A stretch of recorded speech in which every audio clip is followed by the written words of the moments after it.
네, 반갑습니다. 안경사입니다. 지난 시간에 제가 맨 마지막 페이지에 이 장표가 있었죠. 강남구의 매매 사례.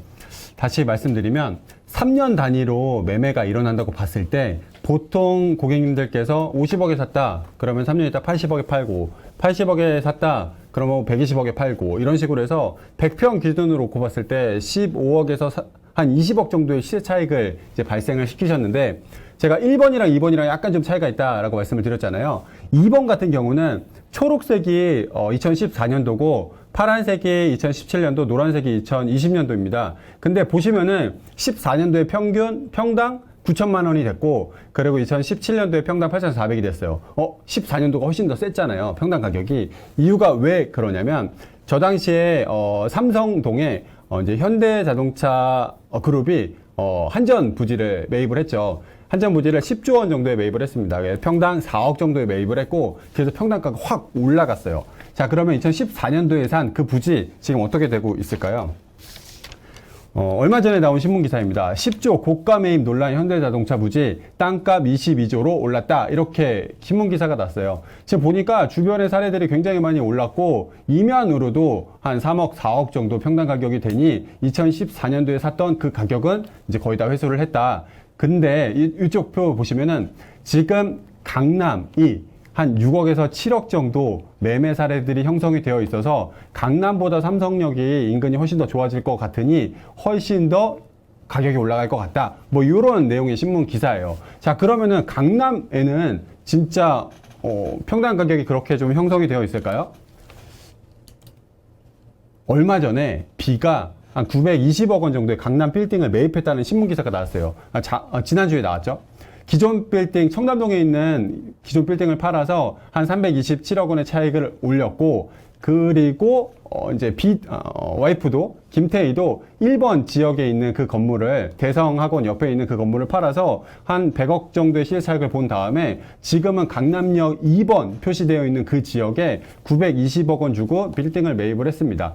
그 빌딩 같은 경우는 작년에도 저희가 이제 또 많이 이제 브리핑을 했는데 한 1020억 정도의 매물로 나왔었거든요. 근데 한 100억 정도가 디스카운트 돼서 920억 원에 이제 비가 샀어요. 그래서 수익률은 한 3.5% 정도? 뭐 이 정도 수준으로 매입을 했으니 비가 잘 샀죠. 비가 잘 샀다고 생각하는 이유는 이번 바로 밑에 보시면은 2019년도에 그 건물을 평당 한 6억 9천 주고 매입을 했거든요. 그러니까 비가 평당 6억 2천 정도에 매입을 했으니 과거 대비해서 뭐 괜찮은 좀 잘 샀다. 그리고 수익률도 괜찮다. 이렇게 보시면 될 것 같아요. 자, 전국의 일반 상업지역을 제가 쭉 나래비를 한번 세워봤어요. 2020년도 기준으로 세워보니까 서울 강남구 같은 경우에는 평당 가격이 평당 2억 원 수준에서 형성이 되어 있고, 서초구는 평당 1억 7천, 송파구는 1억 1천, 마포구는 1억, 용산구는 1억, 이런 식으로 좀 거래가 됐던 것 같아요. 제가 동행을 많이 나가다 보니까 어떤 고객님께서 이런 말씀을 해주셨어요. 그러면 부동산 센터는 뭐 장점이 뭐냐? 너네들의 어떤 센터의 장점은 뭐냐? 라고 이렇게 물어보시더라고요. 제가 그래서 이 부분에 대한 내용을 좀 말씀을 드릴게요. 자, 삼성전자가 갑자기 진짜 조그만한 요 핸드폰으로 하루 충전을 하게 되면 한 6개월 동안 충전이 되고, 여기서 이제 저 TV가 한 60인치짜리로 홀로그램으로 딱 나온다는 어떤 신문 기사를 발표를 해요. 그래서 이제 삼성에서 이제 난리가 났다고 가정을 한번 해볼게요.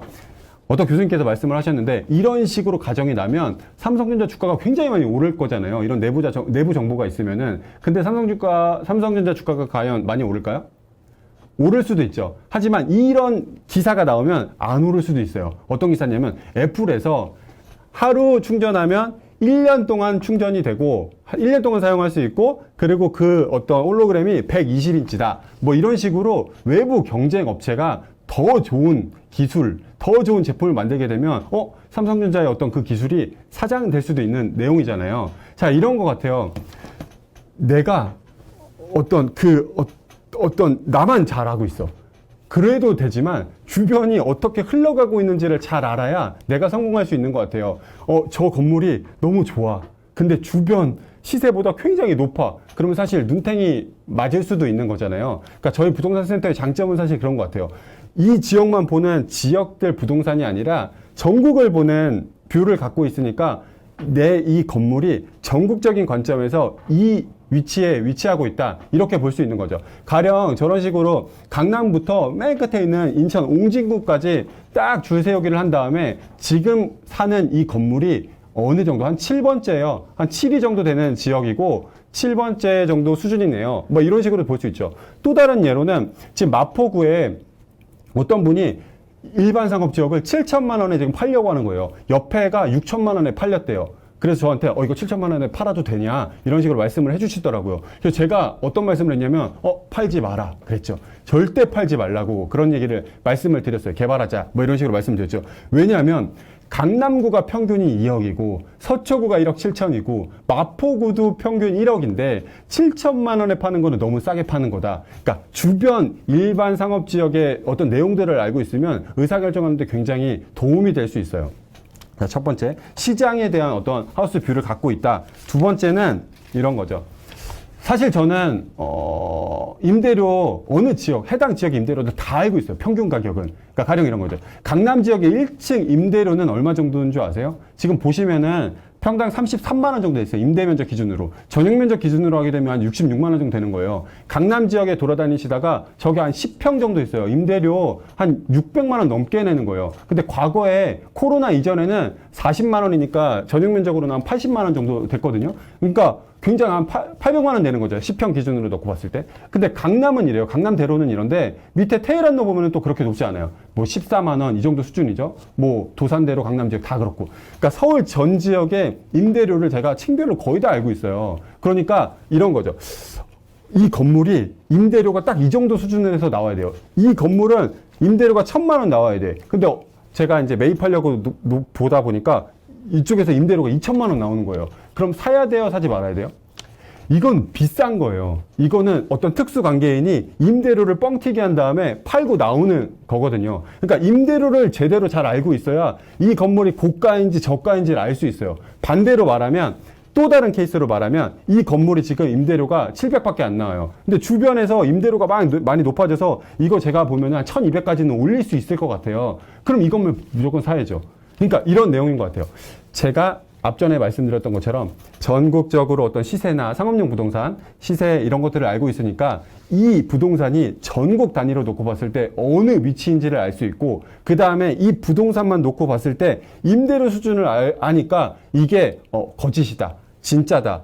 이거 너무 오래돼서 이거 다 치우고 임대료를 뻥튀기 해서 이거 시세 차익 볼 수 있다. 뭐 이런 식의 어떤 접근이 가능한 것 같아요. 근데 이거는 저희 센터만 알 수 있다. 뭐 이렇게 보시면 될 것 같아요. 그러니까 자신있게 소개시켜 주셔도 될 것 같다.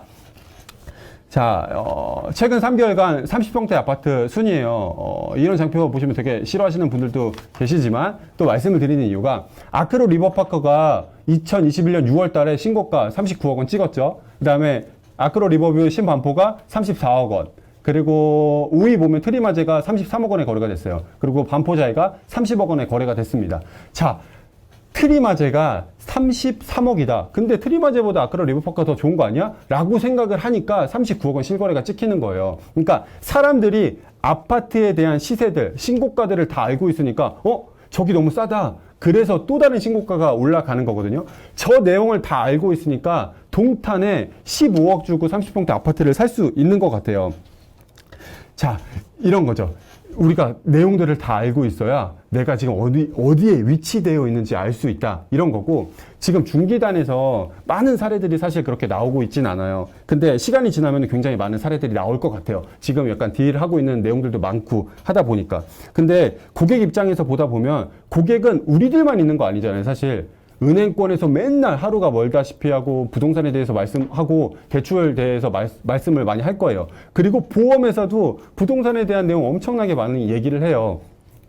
그러니까 결국 부동산 얘기는 어느 루트를 통해서든 들을 건데 고객은 우리뿐만 아니라 딴 쪽에서 계약을 할 수도 있는 거죠. 딴 쪽에서 뭐 부동산을 살 수도 있는 거잖아요. 그래서 고객이 돈을 번다면 결국 부동산을 추천해 주는 사람 때문에 돈을 벌게 된 거잖아요. 그러니까 저희는 이런 것 같아요. 저희가 고객한테 좋은 거를 추천해 줘서 고객이 진짜 돈을 벌 수 있게끔 해줘야 고객이 우리한테도 로열티를 갖게 되는 것 같아요. 이게 이제 PM들께서 이제 우리 부동산 센터를 이용할 수 있는 가장 효율화된 방법이 아닐까 이런 생각을 하고 있습니다. 제가 좀 더 디테일한 부분으로 임대료 이렇게 놀리면은 진짜 가치가 한 30억 정도 올라갈 수 있다. 이런 사례들 말씀드릴 테니까 그런 내용들 갖고 이제 고객님들한테 브리핑하면 고객님들이 굉장히 좋아하실 거라는 생각이 듭니다. 자, 그러면 다음 시간에 뵙도록 하겠습니다. 감사합니다.